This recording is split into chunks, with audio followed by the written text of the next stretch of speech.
niveau donc des établissements qui sont en cours de construction, tels que présentement l'école primaire Justin Ndiaye, qui voit la reconstruction d'une douzaine de salles de classe sur le financement du budget de la commune à hauteur de 80 millions de francs CFA.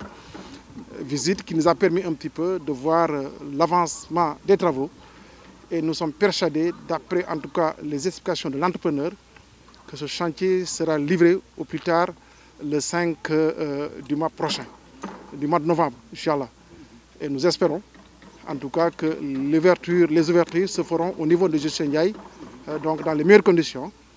Dans la même dynamique, nous allons aussi solliciter au niveau du ministère de l'Éducation nationale, surtout au niveau de la direction des équipements, la mise à disposition de mobilier pour permettre effectivement aux élèves, aux futurs apprenants, de pouvoir en tout cas assister correctement et participer à l'ouverture de cet établissement. Nous avons tous constaté aussi qu'au niveau de Saint-Louis, beaucoup d'établissements sont en état de délabrement très avancé. Et dans cette dynamique, avec le PACASEN, nous allons reconstruire pour un budget de 500 millions de francs CFA 5 écoles primaires. L'école Charles-Niang, l'école Charles-Le-Gros, Gokhoumbach 1, Fandjiri Koné, Soukoyne Konaré. Je pense que ce sont les 5 établissements qui seront concernés pour en tout cas absorber le budget de 500 millions octroyé par M. le Président de la République, qui va, à travers le PACASEN, qui va nous permettre en tout cas de mettre à niveau ces écoles. Il en restera d'autres. Parce que Saint-Louis, quand même, je le rappelle souvent, c'est une ville d'éducation, c'est la première école primaire. Et il y a beaucoup d'écoles primaires, je pense un peu moins d'une trentaine, publiques, qui nécessitent en tout cas soit de réhabilitation, soit de la reconstruction. Et dans cette même dynamique, nous avons en tout cas reçu l'assurance d'un mécène qui va réhabiliter l'école Khayarmeng et les travaux vont démarrer incessamment.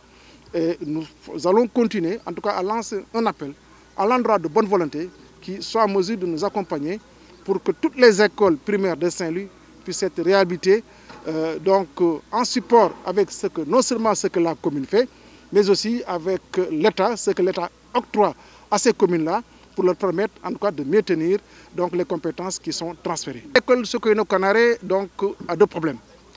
Le premier problème, c'est un problème d'assainissement. Et là, moi, j'ai demandé au service de Promoville, parce que Promoville a réalisé une voie qui passe tout juste à l'école Soukoyne Konaré, d'envoyer en tout cas des techniciens pour venir voir comment procéder, en tout cas comment accompagner l'évacuation des eaux pluviales. Et je pense qu'au niveau de la semaine prochaine, une équipe sera dépêchée pour accompagner l'école. Donc ça, Promoville va prendre en charge la question de l'assainissement, surtout en termes d'évacuation d'eau pluviale au niveau de l'école Soukoyne Konaré. Le PACASEN aussi prendra en charge la reconstruction de certaines salles de classe. D'autres seront réhabilitées, mais il y a la reconstruction, je l'ai dit tantôt, dans le cadre du PACASEN. Et je pense fondamentalement qu'en 2021, Inch'Allah, l'école Soukoyne Konaré sera entièrement réhabilitée pour permettre effectivement aux élèves d'apprendre dans des conditions appropriées.